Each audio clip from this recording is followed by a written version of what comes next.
Mesdames et messieurs, bonsoir, il est 20h, voici le journal. Nous démarrons avec le sommaire. Le président Macky Sall demande aux joueurs de l'équipe nationale du Sénégal de remporter la victoire. Mais également, nous parlerons de l'état du Covid-19 puisque les cas augmentent de plus en plus. Dans un instant, le développement.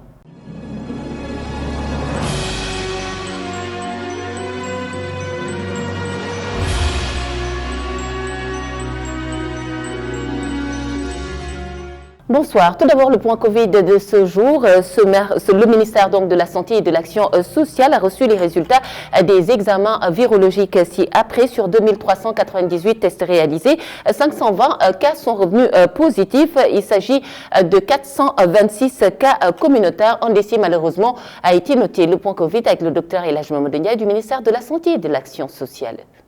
Sur 2398 tests réalisés, 520 sont revenus positifs, soit un taux de positivité de 21,68%. Les cas positifs sont répartis comme suit. Nous avons eu 31 cas contacts suivis par nos services, 3 cas importés ont été enregistrés au niveau de l'aéroport international Blaise Diagne de Diass et 486 cas issus de la transmission communautaire ont été notés, dont 367 notifiés dans la région de Dakar et répartis dans les départements de Dakar, Pikine, Rufisque, Guédiawaye et Keur Massar. Dans les autres régions du pays, 119 cas ont été notifiés et sont répartis dans les régions de Kaolack, de Saint-Louis, Thiès, Diourbel, Kolda, Ziguinchor et Fatick. Dans le bilan du jour toujours, il est à noter que 172 patients suivis dans les domiciles ou hospitalisés ont été contrôlés négatifs et déclarés guéris. 5 cas graves sont pris en charge dans nos services de réanimation. Un décès a été enregistré le mardi 4 janvier 2022. L'état de santé des autres patients suivis dans les domiciles hospitalisés est jugé stable. Et puis la crise sanitaire n'a pas épargné le métier de menuiserie. Le bois donc importé est devenu rare, donc très cher. Les commandes sont malgré tout nombreuses. Suivant le reportage de Aïssatou Sow Moussambaye. Le secteur de la menuiserie est très touché par une cherté et une rareté du bois. Une situation due à l'impact du Covid-19, comme c'est le cas de plusieurs secteurs d'activité. Selon les menuisiers que nous avons rencontrés, le matériel est devenu introuvable. La Covid a chamboulé notre travail. C'est très difficile de trouver le bois et il est très cher. On ne comprend vraiment pas.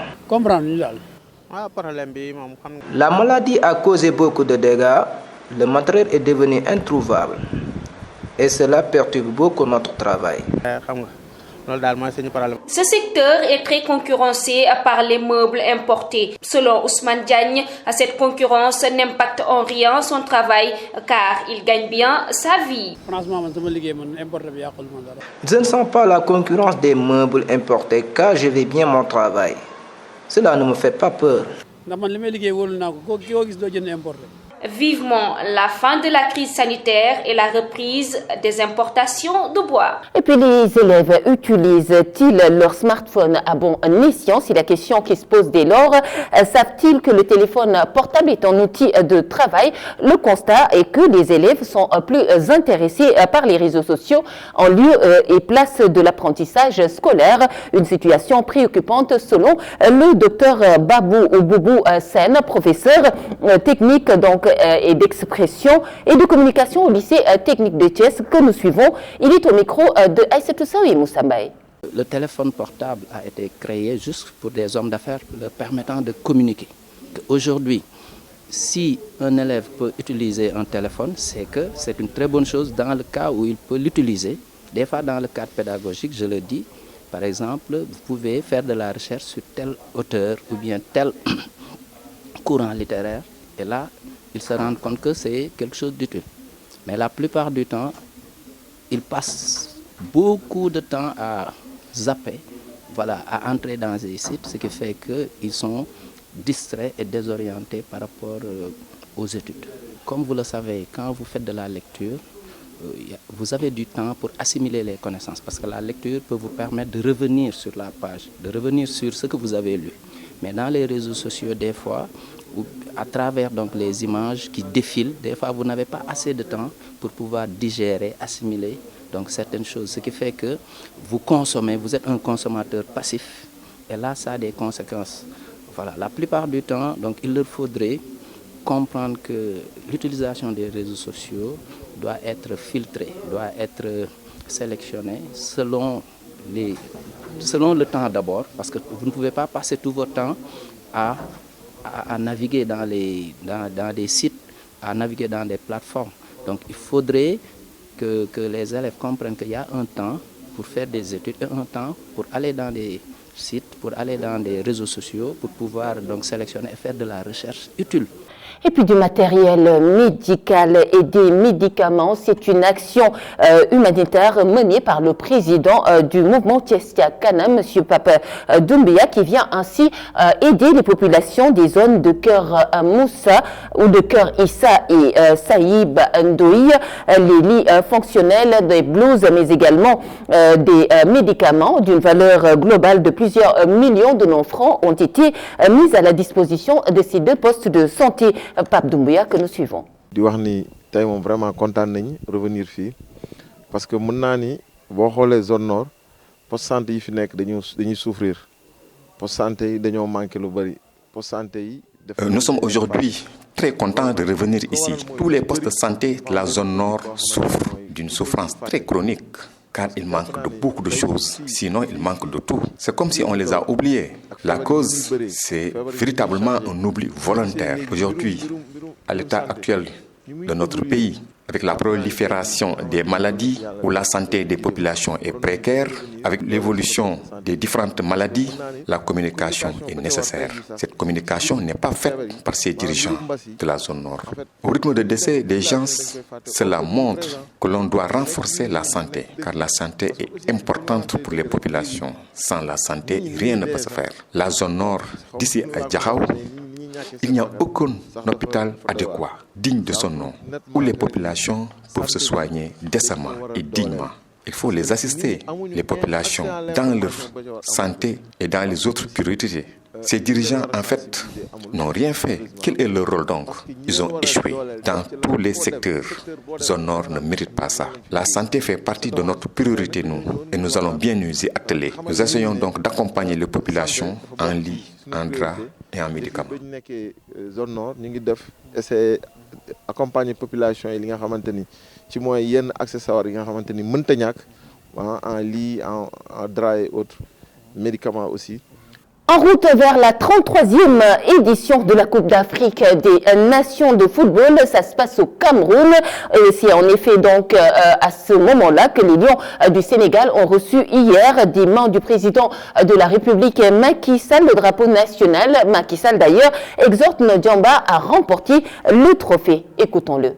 La présente cérémonie annonce en effet le début d'une grande aventure sportive que les populations, fières et admiratives de vos talents, vivent dans la joie, dans la ferveur et de façon particulière dans l'espoir collectif d'une victoire finale au soir du 6 février 2022. Pour l'édition 2022, la compétition se jouera au Cameroun, un pays avec lequel le Sénégal entretient d'excellentes relations de coopération sous-tendues par des liens étroits d'amitié, de fraternité et d'affection réciproque. Aussi, lorsque vous serez sur les hauteurs du pays hôte, à Bafoussam, à Douala et à Yaoundé, faites preuve de fair play et d'esprit sportif, mais surtout faites preuve de combativité et une perspective définitive de triomphe pour la nation, qui attend avec espoir depuis tant d'années. Alors, avec foi, détermination et courage, faites de Cameroun 2021 le temps de la victoire pour le Sénégal.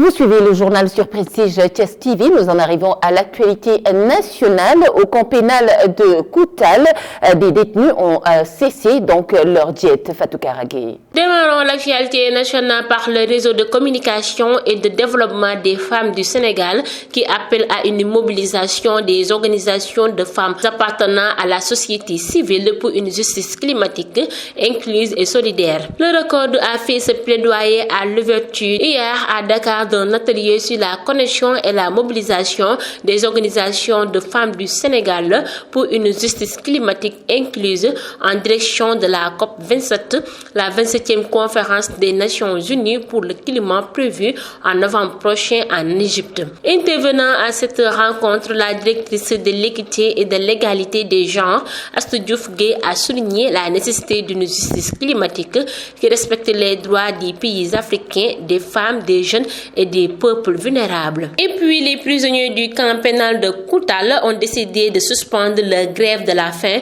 suite à des pourparlers avec l'administration pénitentiaire. Pour rappel, les 416 détenus de la prison réclament de meilleures conditions de détention et une prise en compte dans la grâce présidentielle. Et enfin, les travailleurs de la CBAO n'en peuvent plus et tiennent à le faire savoir. Bas salaire, accords non respectés, aucune considération et surexploitation dans le cadre du travail. Autant de raisons qui les ont poussés à tirer la sonnette d'alarme lors d'une réunion tenue ce jour pour dénoncer le comportement de leur direction générale. Les travailleurs ont toutefois fait savoir que leur objectif est d'accompagner la population et non de les prendre en otage. C'était tout pour l'actualité nationale.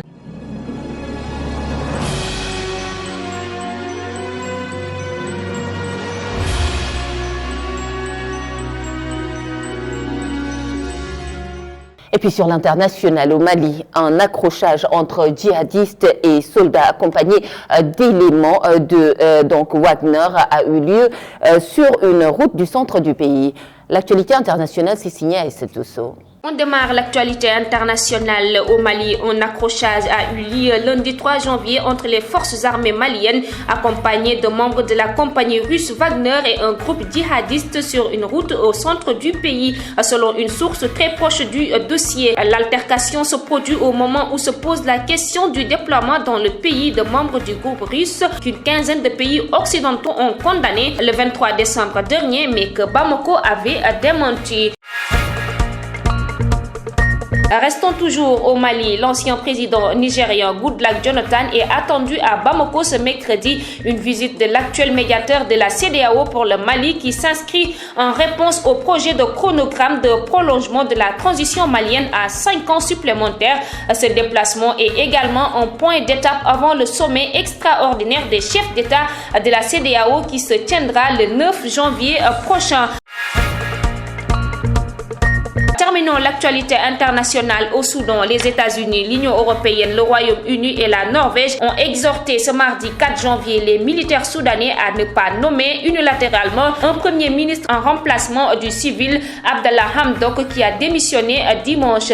Ces pays préviennent dans une déclaration commune qu'ils ne soutiendront pas un premier ministre ou un gouvernement nommé sans l'implication d'un grand panel d'acteurs civils. Toute action unilatérale pour nommer un nouveau premier ministre ou gouvernement à séparer la crédibilité des institutions de transition et risquerait de plonger le pays dans un conflit, ont-ils ajouté. Voilà, c'est tout pour l'actualité internationale.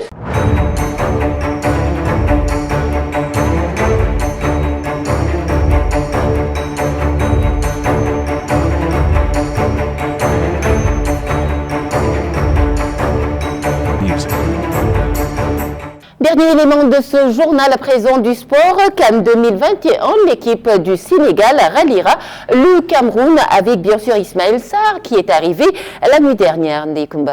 L'actualité sportive est dominée par la CAN 2021. Ismaël Sarr dans la tanière. Annoncé dans le vol d'Air France qui a quitté Londres hier, l'attaquant de Watford est bien arrivé à Dakar. L'international sénégalais qui a atterri la nuit dernière a rejoint ses partenaires à l'hôtel Radisson de Diamniadio. Une bonne nouvelle après le refus de son club de le libérer en raison d'une blessure. Le forcing de la Fédération sénégalaise de football a donc payé ses fruits puisque Sarr sera bien présent à la Coupe d'Afrique des Nations au Cameroun. Nous apprenons que l'équipe nationale senior de football du Sénégal se rend au Cameroun avec beaucoup d'ambition et dont pour la 33e édition de la Coupe d'Afrique des Nations, prévue à partir de dimanche prochain, a déclaré mardi à Dakar son capitaine Kalidou Koulibaly. Nous allons au Cameroun avec beaucoup d'ambition et d'envie, a-t-il dit, peu après avoir reçu le drapeau du Sénégal des mains du président de la République Macky Sall.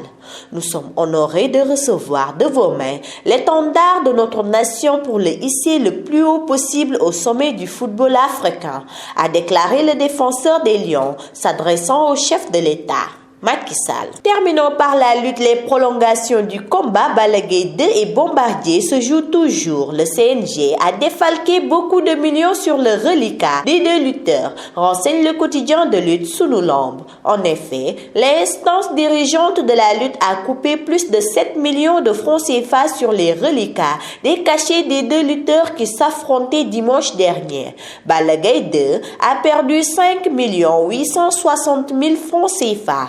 Bombardier, quant à lui, a été soustrait de 2 millions sur son cachet. C'était tout pour l'actualité sportive. Mesdames et messieurs, c'en est tout pour ce journal du soir. Merci de nous avoir suivis. Mais l'actualité continue via www.prestiges.com. Je remercie en passant Ndéa Wassar, Madame Dité, qui était derrière la caméra. Bonsoir.